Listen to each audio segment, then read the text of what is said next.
মাঝে মাঝে মুখের স্বাদ বদলাতে এই ভর্তাটা করতে পারেন। আসসালামু আলাইকুম everyone, welcome to my another cooking video. আজ আপনাদের সাথে একদম সহজ একটা ভর্তা রেসিপি শেয়ার করব। একদম রেগুলার একটা ভর্তা, কিন্তু খেতে অসম্ভব মজার হয়। খুব কম সময়ে আর রান্নাঘরে থাকা অল্প উপকরণ দিয়ে এটি তৈরি করা যায়। গরম ভাত বা খিচুড়ির সাথে খেতে এই ভর্তাটা কিন্তু দারুণ লাগে। চলুন তাহলে আর কথা না বাড়িয়ে ঝটপট রেসিপিটি দেখে নেওয়া যাক। ভর্তা তৈরির জন্য প্রথমে আমি এখানে নিয়ে নিয়েছি 1 কাপ চিংড়ি শুটকি। আমি এখানে ছোটো সাইজের চিংড়ি শুটকিগুলো ব্যবহার করেছি। আপনারা এখানে যে কোনো ধরনের চিংড়ি নিতে পারেন। আর এখন গরম পানি দিয়ে চিংড়িগুলোকে খুব ভালোভাবে ধুয়ে নিব।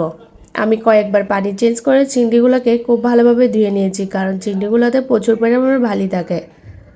চিংড়িগুলো ধুয়ে নেওয়ার পর চুলে একটা প্যান বসিয়ে দিয়ে দিয়েছি 3 টেবিল চামচ সরিষার তেল। তবে আপনারা চাইলে এখানে রেগুলার রান্নার তেলও ব্যবহার করতে পারেন। দিয়ে দিচ্ছি 8-10টার মতো কাঁচামরিচ। আর কাঁচামরিচগুলোকে আমি একটু ছিদ্র করে দিয়েছি, যাতে এগুলো ফেটে না যায়। এখন কাঁচামরিচগুলো ভেজে নিব।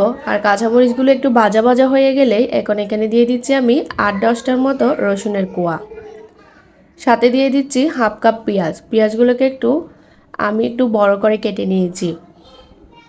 এখন সব কিছু নেড়ে চেড়ে ভেজে নিব। রসুন আর পেঁয়াজটা নরম হয়ে আসা পর্যন্ত ভেজে নিতে হবে। বেশ কিছুক্ষণ ভেজে নেওয়ার পর আমি এখানে দিয়ে দিচ্ছি ধুয়ে রাখা চিংড়ি শুটকিগুলো আমি খুব ভালোভাবে ধুয়ে পানিটাও খুব ভালোভাবে ঝরিয়ে নিয়েছিলাম। এখন চুলার আঁচ হাইতে রেখে আমি চিংড়ি শুটকিগুলো অনবরত নেড়ে চেড়ে ভেজে নিব। অনেকটা লালচে করে আমি চিংড়ি শুটকিগুলোকে ভেজে নিয়েছি। এখন এগুলোকে আমি ঠান্ডা করে নিব, দেন এগুলোকে আমি ব্লেন্ড করে নিব। ভর্তাটা আজ আমি ব্লেন্ডারে বানাবো, তাই আমি সবগুলোকে ব্লেন্ডার জারে নিয়ে নিলাম। তবে আপনারা চাইলে এ পর্যায়ে এগুলোকে শিলপাটায়ও বেটে নিতে পারেন, এতে খুব বেশি একটা সময় লাগবে না। সাথে এখানে আমি 1 টেবিল চামচের মতো ধনিয়া পাতা কুচি আর দিয়ে দিয়েছি হাফ চামচ লবণ। খুব বেশি মিহি করে আমি ব্লেন্ডার করিনি, একটু অমিশ্রণ রেখেছি। এভাবে কিন্তু ভর্তাটা খেতে বেশি মজার হয়। খুবই সিম্পল একটা ভর্তা, চাইলে প্রতিদিনও বানানো যায়। তবে বাজারে এখন কাঁচামরিচের যা দাম, চাইলে প্রতিদিন বানানো সম্ভব হয় না। মাঝে মধ্যে বানিয়ে খেতে পারেন। ভর্তাটা সিম্পল হলেও এর টেস্টটা কিন্তু অনেক বেশি।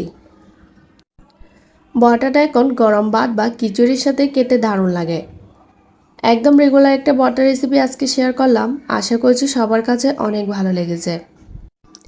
এইরকম আরও সহজ রেসিপি পেতে আমার পেজ ফলো দিয়ে রাখবেন। আর রেসিপিটি কেমন লেগেছে অবশ্যই কমেন্টে জানিয়ে যাবেন। সবাই অনেক বেশি ভালো থাকবেন, সুস্থ থাকবেন। আজকের মতো এখানে বিদায় নিচ্ছি। আল্লাহ হাফেজ।